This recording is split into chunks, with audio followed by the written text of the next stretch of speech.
Have you ever been told to be stoic in a moment of crisis? What image comes to mind? For many, it's the image of a statue, cold, unfeeling, carved from stone, indifferent to the storms of life raging around it. It's the idea of a person who has locked their emotions away in some inaccessible vault, presenting a calm but empty facade to the world. This is one of the most pervasive and profound misunderstandings in all of philosophy. And today, here at Stoic Understanding, we are going to dismantle it piece by piece to reveal the vibrant, dynamic, and deeply human truth that lies beneath. We live in an age of emotional overflow. Our minds are constantly battered by waves of feeling, anxiety about the future, frustration from our daily commutes, anger from a thoughtless comment online, fleeting moments of joy that we desperately try to cling to. This relentless emotional tide can be exhausting. It can feel as though we are not the pilots of our own ship, but are instead tossed about by unpredictable currents. In this state of inner chaos, the idea of simply shutting it all off, of becoming that unfeeling statue, can seem incredibly appealing. It promises peace, control, and an end to the pain of a turbulent heart. This desire for an emotional off-switch is what leads many to misinterpret Stoicism. The modern caricature of a Stoic with a lowercase s, someone who endures hardship without complaint, who shows no passion, no grief, no excitement, has been mistakenly plastered over the ancient philosophical school of Stoicism. This confusion is understandable, but it obscures the true purpose of the philosophy.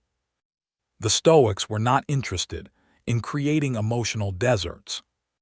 They were interested in cultivating an inner garden, one that could flourish with strength, wisdom, and a profound sense of well-being, regardless of the external weather. The goal was never emptiness, but a different kind of fullness. The truth is, Stoicism is not about having no emotions. It is about fundamentally transforming your relationship with them.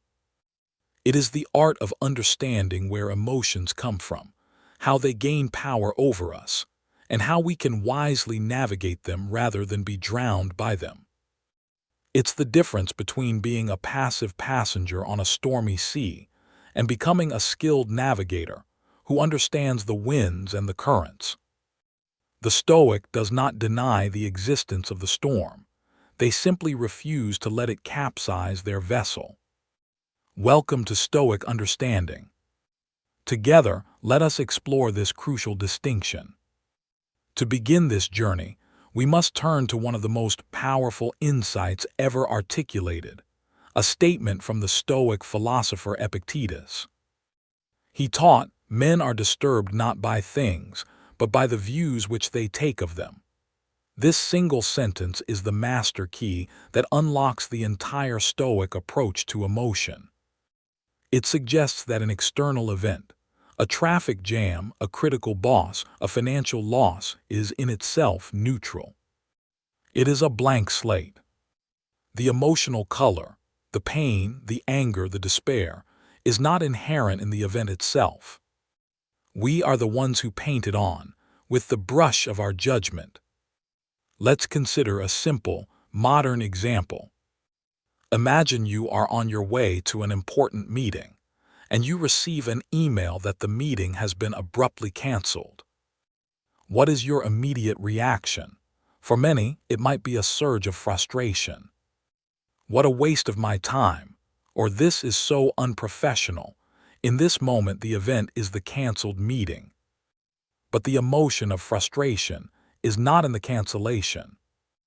It is generated by your judgment. This is a bad thing. The cancellation itself is simply a fact. The meeting is no longer happening. That is all. A different person, or even you on a different day, might have a completely different reaction to the same event.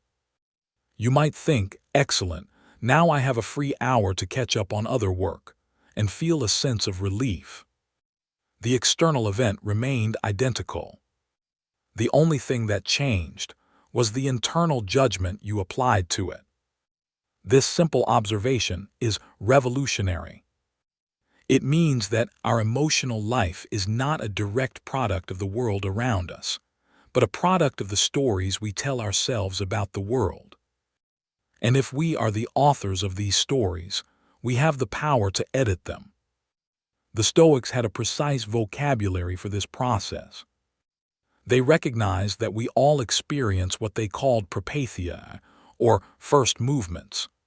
This is the initial, involuntary physiological reaction to an event. It's the jolt of adrenaline when a car cuts you off, the flush of heat in your face when you are embarrassed, the sinking feeling in your stomach when you hear bad news. These are precognitive. They are the body's raw, animal response. A Stoic sage would experience these just like anyone else. You cannot stop this initial wave. It is part of being human. The crucial moment, the point where Stoicism intervenes, comes immediately after this first movement. It is the moment of assent. Assent is the act of agreeing with that initial impression, of confirming the judgment that comes with it. When the car cuts you off, the first movement is the jolt of adrenaline. The judgment that immediately follows might be, "That driver endangered me. He is a reckless person." The moment you agree with that judgment, the moment you give your mental yes to it, is the moment the raw first movement transforms into the full-blown cognitive emotion of anger. Therefore, the training of a Stoic is not to deaden themselves to that initial jolt. That is impossible and undesirable. The training is to create a small pause, a tiny space of awareness between the first movement and the act of assent. In that space, reason can operate. In that space, we can question the automatic judgment. Instead of immediately assenting to, "That driver is a reckless person trying to harm me," we can pause and consider other possibilities. Perhaps they are rushing to the hospital. Perhaps they are simply a poor driver. In either case, my getting angry will not change the situation or make my journey safer. This practice of interrogating our impressions is what the Stoics called the discipline of assent. It is the core skill for emotional regulation. It is a form of mental gatekeeping. You stand at the gates of your mind and examine every impression that seeks entry. You ask it, "Are you what you appear to be? Are you a simple fact, or are you a fact plus a value judgment that I have attached?" By doing this, you reclaim your power. You stop being a passive recipient of whatever emotional packages the world throws at you and become an active sorter, deciding which ones are worth accepting. Think of it like this. Your mind is a garden and your impressions are seeds. Some seeds, when they land, will grow into beautiful flowers of joy and contentment. Others will grow into toxic weeds of anger, envy, and fear. The untrained mind allows any and all seeds to land and take root automatically. The Stoic practitioner, the wise gardener, inspects each seed before it is planted. They ask, "Will cultivating this thought bring me closer to tranquility and virtue, or will it bring me distress?" They learn to discard the seeds of destructive judgments before they can sprout. This is why Marcus Aurelius, the Roman emperor and Stoic philosopher, wrote in his private journal, "Today I escaped from anxiety." Or no, I discarded it because it was within me in my own opinions, not outside. This is a profound realization. Anxiety was not an external force that attacked him. It was a product of his own mind, his own judgments. And because it was his own creation, he had the power to dismantle it. This is the liberation that Stoicism offers. Your emotions are not your masters, they are your creations. So the first truth is that Stoics do not eliminate emotions. They scrutinize the judgments that create destructive emotions. But what about positive emotions? Does a Stoic feel happiness or love? Here we must delve deeper into the Stoic worldview. They made a critical distinction between what they called passions, path, and good feelings, eupathia. The passions were emotions based on irrational judgments, the belief that things outside our control, like wealth, reputation, or pleasure, are either essential goods or terrible evils.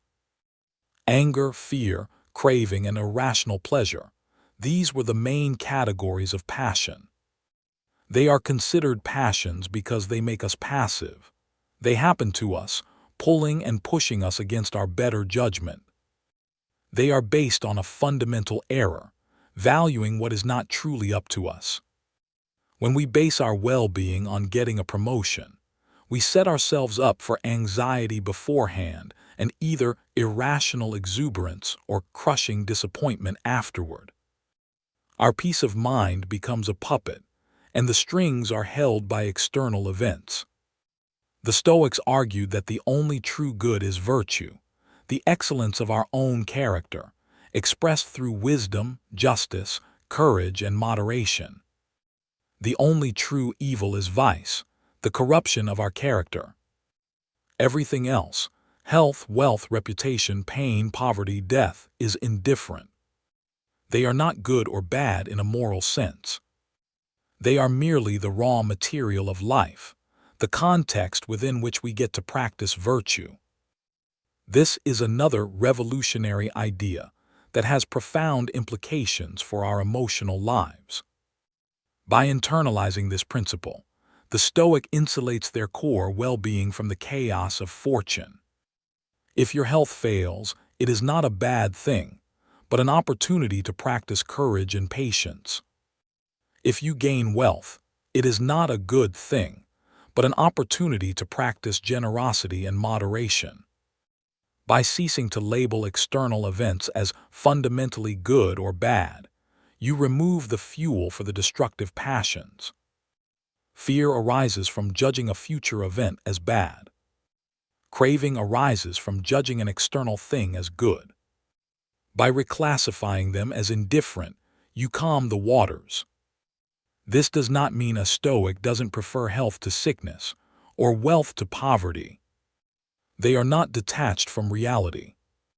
They are what the Stoics called preferred indifference. All things being equal, it is natural and rational to prefer them. You can work towards them, plan for them, and enjoy them when they arrive. The key difference is that your fundamental sense of self-worth and tranquility is never dependent on them. You can pursue them with diligence, but without anxiety. You can lose them with disappointment, but without despair. This leads us to the second great Stoic discipline, the discipline of desire. This discipline trains us to align our desires with reality. It asks us to desire only what is truly within our control, our own thoughts, judgments, and actions, and to accept what is not within our control with a calm equanimity. It is about wanting what you get, rather than always trying to get what you want. This acceptance is not passive resignation. It is an active and courageous embrace of reality as it is. The Stoics had a powerful phrase for this mindset, amor fati, or a love of fate. It is the practice of not merely tolerating what happens, but seeing every event, whether seemingly good or bad, as a necessary and even beautiful part of the tapestry of existence. It is trusting that whatever happens is the raw material you need for your own growth. This mindset is the ultimate antidote to frustration and disappointment. How can you be frustrated by reality if you have chosen, in advance, to love whatever reality brings? When we apply the discipline of desire, our emotional landscape changes dramatically. The anxiety that comes from worrying about the future subsides, because we accept that the future is not up to us. The bitterness that comes from past regrets fades, because we understand the past cannot be changed. We begin to live more fully in the present moment, focusing our energy on the only thing we truly command, how we choose to respond right here, right now. This is the source of a deep and abiding serenity. Now we can finally address the question of good feelings. If a Stoic works to eliminate the passions, what is left? The answer is the eupathia. These are three categories of rational, healthy emotions that arise from correct judgments. They are not passive reactions, but active states of being that flow from a virtuous character. They are the emotional fruits of a mind, aligned with nature and reason. They are what a Stoic feels instead of the turbulent passions. The first of these good feelings is joy chara. This is not the fleeting, giddy excitement that comes from getting something you want, like a new car or a compliment. That kind of pleasure is fragile and dependent on externals. Stoic joy is a deep, stable sense of contentment that arises from the awareness that you are living a virtuous life, that your character is in good order. It is the quiet satisfaction of knowing you are doing your best with what you have, and that your well-being is secure within your own soul, untouched by the winds of fortune. Imagine a master craftsperson at their workbench. Their joy does not come from the praise they might receive or the money they might earn. It comes from the act of creation itself, from the skillful and focused application of their craft. Stoic joy is similar. It is the joy of living skillfully, of applying the craft of reason and virtue to the challenges and opportunities of each day. It is a quiet, internal hum of well-being that is always accessible, because your character is always with you. The second good feeling is willingness boulesis. This is a rational desire for the good. While the passion of craving latches onto external things, willingness is the heartfelt desire to act with justice, kindness, and wisdom. It is the motivation that drives a Stoic to be a good parent, a good friend, a good citizen. It's the opposite of apathy. It is a deep and proactive engagement with the world, a desire to contribute to the well-being of the human community, which the Stoics saw as one large family. This feeling of willingness directly refutes the caricature of the Stoic as a detached, isolated individual. On the contrary, philosophers like Seneca and Marcus Aurelius repeatedly emphasized our social duty. They believed we were born for cooperation and mutual support. Willingness, then, is the emotional engine for this social duty. It is the rational love for humanity that inspires virtuous action. A Stoic helps others not out of a need for validation, but out of a rational desire to do good, which they understand is the key to their own flourishing. The third good feeling is caution, eulabeia.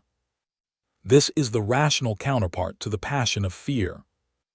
Fear is an irrational judgment that some future external event is evil. A Stoic understands that external events are indifferent, so there is nothing to fear there. However, a Stoic is deeply concerned with the state of their own character. Caution, therefore, is a rational aversion to vice. It is the careful vigilance to avoid acting with injustice, cowardice, or foolishness. A person driven by fear avoids physical risks. A person guided by Stoic caution avoids moral risks.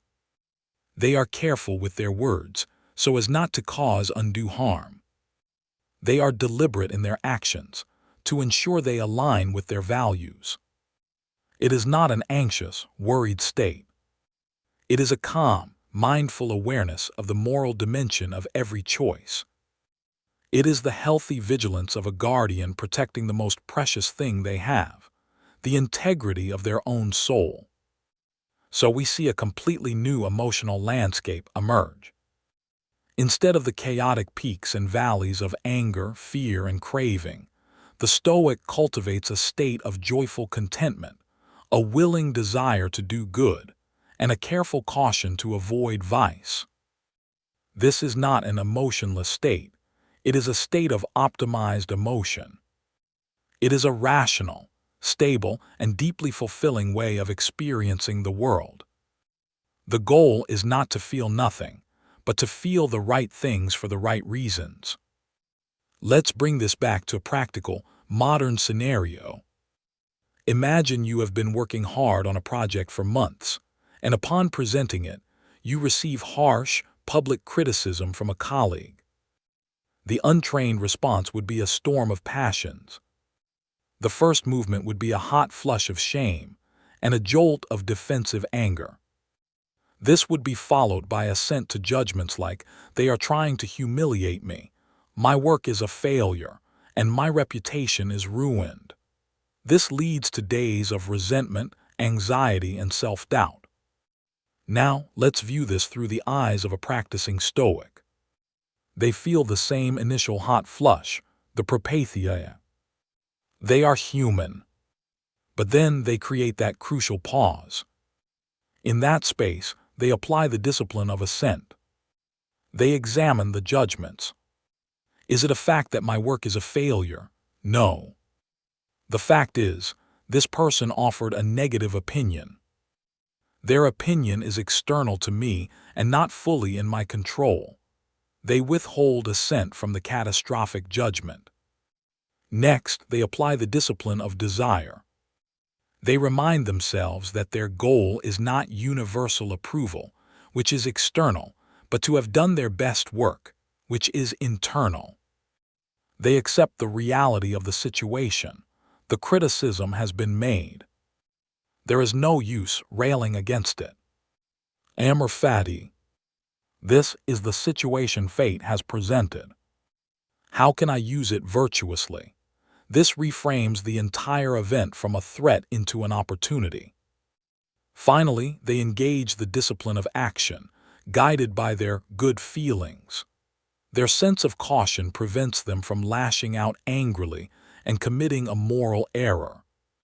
Their feeling of willingness motivates them to respond constructively. They might calmly ask the colleague for specific feedback, or analyze the criticism objectively to see if it contains any truth they can use to improve. Their inner joy remains intact because it is based on their virtuous response, not on the colleague's praise. In the end, the Stoic experiences the event completely differently. They feel the initial sting, but they do not allow it to fester into a wound. They use the situation as a training ground for wisdom and resilience. They walk away not with resentment, but with equanimity, and perhaps even a new insight. They have navigated the emotional storm skillfully, keeping their inner peace secure. This is the practical power of the philosophy. This is the truth about Stoicism and emotion. The journey to this state of emotional wisdom is not easy. It is a lifelong practice. The Stoics saw philosophy not as an academic subject, but as a daily training regimen for the soul. They developed practical exercises to help build this emotional resilience over time. One of the most famous is the practice of journaling, as exemplified by Marcus Aurelius's Meditations. His journal was a private space to challenge his own judgments, to remind himself of Stoic principles, and to prepare his mind for the challenges of the day. Another powerful exercise is called premeditatio malorum, or the premeditation of evils. This involves regularly and calmly imagining potential future misfortunes, losing your job, facing illness, dealing with the loss of a loved one. The point is not to create anxiety, but to do the opposite. By mentally rehearsing these scenarios, you rob them of their shock value. You remind yourself that you have the inner resources to handle whatever life may throw at you. It is a form of emotional vaccination, building immunity to the blows of fate. A third exercise is the view from above. This is a meditation where you visualize yourself rising up, looking down on your house, your city, your country, and finally the entire planet as a small sphere in the vastness of space. From this cosmic perspective, your personal problems, the insults you've endured, the anxieties you harbor, shrink to their proper size. It cultivates a sense of perspective and helps you detach from the small-scale dramas that can so easily consume your emotional energy. It connects you to the larger whole. Through these practices and others, the student of Stoicism gradually retrains their emotional habits. They learn to stop outsourcing their happiness and tranquility to the unpredictable world of external events. They bring the locus of control back inside to the one fortress they can always command, their own mind. They build what the Stoics called an inner citadel, a place of unshakable peace and strength that no external chaos can breach. It is from within this citadel that a Stoic engages with the world. Their calmness is not the coldness of indifference, but the stillness of profound strength. Their actions are not driven by fleeting passions, but by a firm and rational commitment to virtue. They can love deeply, because their love is not a desperate, clinging need, but a generous, willing desire for the good of the other person. They can experience loss and grief, but they are not destroyed by it, because they never forgot the impermanent nature of all things. They can feel pleasure in a beautiful sunset or a warm conversation, but they do not desperately chase these feelings, because their core contentment does not depend on them. They can feel physical pain, but they refuse to add the second layer of mental suffering by judging it as an ultimate evil. In all aspects of life, they strive to separate the raw data of experience from the emotional narrative of their judgments. This is the heart of their freedom. This path requires courage. It is far easier to be swept along by our habitual emotional reactions. It takes effort to pause, to question, to choose a wiser response. But the reward is immense. It is the reward of self-mastery, of inner peace, of a resilience that does not harden the heart but strengthens it. It is the ability to walk through the fire of life's challenges without being consumed by the flames. It is to live as a rational, compassionate, and courageous human being. So let us return to our original question. Is Stoicism about having no emotions? The truth, as we have seen, is a resounding no. It is about freeing ourselves from the tyranny of destructive emotions and cultivating the fertile ground for rational, healthy, and deeply fulfilling ones. It is about becoming the wise gardener of your own mind, carefully tending to the thoughts and judgments that will ultimately bear the fruit of a tranquil and virtuous life. It is not a philosophy of suppression, but of expression, the expression of the best version of ourselves. It does not teach us to feel less.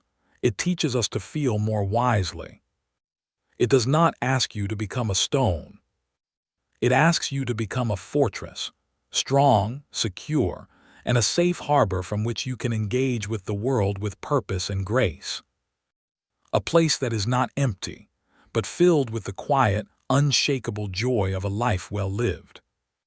The next time you hear someone use the word stoic to mean emotionless, you will know the deeper truth. You will understand that behind that common misconception lies a rich and profound tradition dedicated not to the absence of feeling, but to the perfection of the human spirit.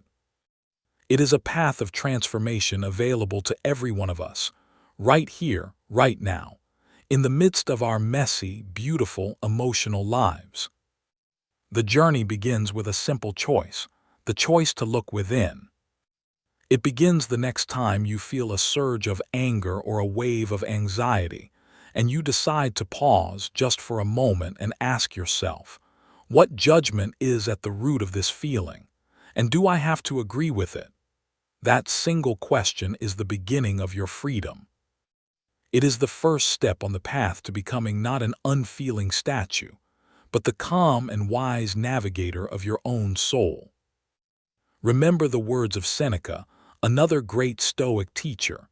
We are more often frightened than hurt, and we suffer more from imagination than from reality. So much of our emotional turmoil comes from the stories our imagination spins, from the catastrophic judgments we attach to events.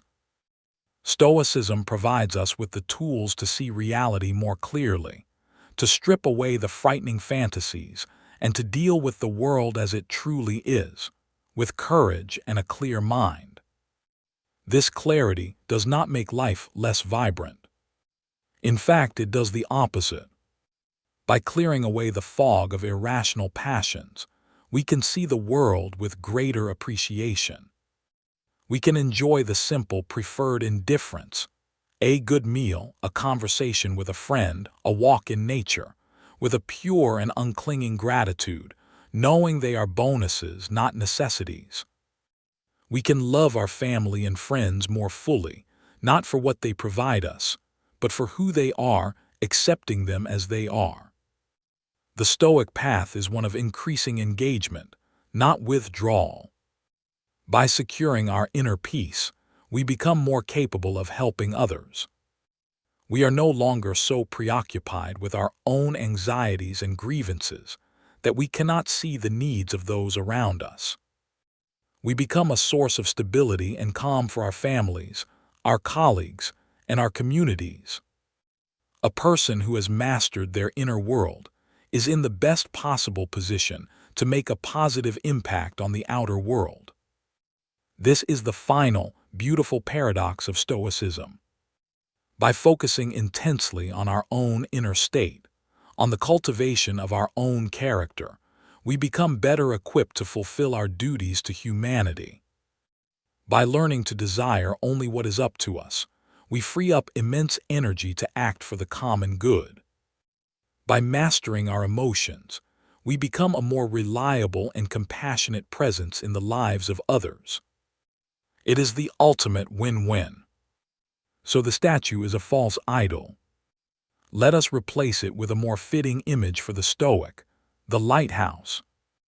The lighthouse stands firm and tall on the rock, while the waves crash against it and the storms rage.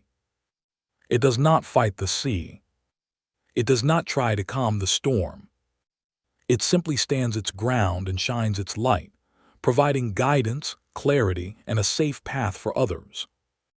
It is strong, resilient, and serves a noble purpose, all while remaining serene amidst the chaos.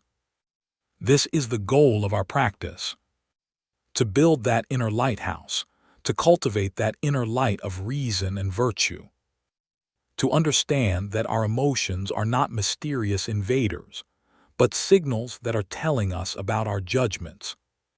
When we feel a destructive passion, it is a signal to look within, to examine the thought that triggered it, and to correct our course.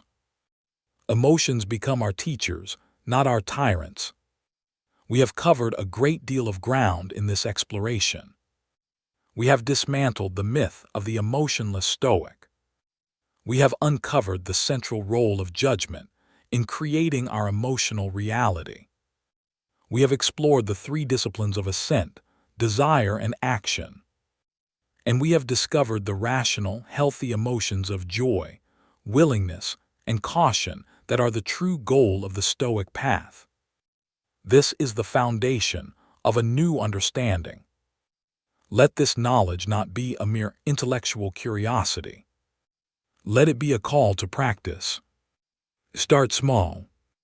Today, choose one small annoyance, perhaps someone cutting in line, or a slow internet connection. Notice the initial flare of frustration. And then just for a moment, pause. Withhold your automatic assent. Remind yourself that the event is indifferent, and your peace of mind is too valuable to trade for such a small thing. This is how the work begins. The Stoic journey is not a quest for a life without problems. It is a quest to become a person who is no longer disturbed by them. It is the development of a psychological resilience that is both flexible and unbreakable. It is the deep understanding that while we cannot always control what happens to us, we can always control how we respond. In that response lies our freedom and our power. In our future discussions here at Stoic Understanding, we will delve deeper into each of these concepts. We will explore the writings of Seneca, Epictetus, and Marcus Aurelius in greater detail. We will examine more practical exercises to build your inner citadel. The path is long, but it is a worthy one, leading to a life of greater purpose, tranquility, and profound inner strength. The great promise of this philosophy is that it is democratic. It does not require special status, wealth, or education. Epictetus was born a slave. Marcus Aurelius was the most powerful emperor on earth. Yet both walked the same path and drew water from the same well of wisdom. This path is open to you, to me, to anyone willing to do the work of self-examination and self-improvement. The tools are simple: your reason, your attention, your will. The laboratory is your daily life, with all its challenges and imperfections. Every moment of frustration is an opportunity to practice patience. Every fear is an opportunity to practice courage. Every interaction with another person is an opportunity to practice justice and kindness. Life itself becomes your training ground.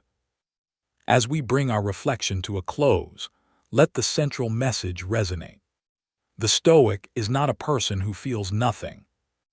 The Stoic is a person who has learned to feel what matters most: a deep joy in a virtuous life, a willing desire to serve the greater good, and a rational caution against corrupting their own character. They have traded the fleeting, chaotic passions for a state of lasting, rational, and meaningful well-being. This is the truth that has been waiting for you beneath the surface of the stereotype. It is a philosophy that is not about hardening your heart, but about clarifying your mind. It is a system designed to help you flourish as a human being, to live in harmony with nature, with others, and with yourself. It is a timeless guide to navigating the complexities of the human condition with wisdom and grace. Thank you for joining us on this deep dive at Stoic Understanding.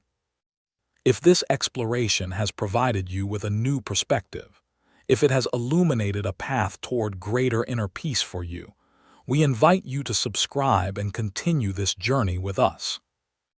There is much more wisdom to uncover together. Share your thoughts in the comments below. What was the most surprising thing you learned about Stoicism and emotion today? Remember this as you go about your day. You are not the waves, you are the rock. The goal is not an empty heart, but a wise one.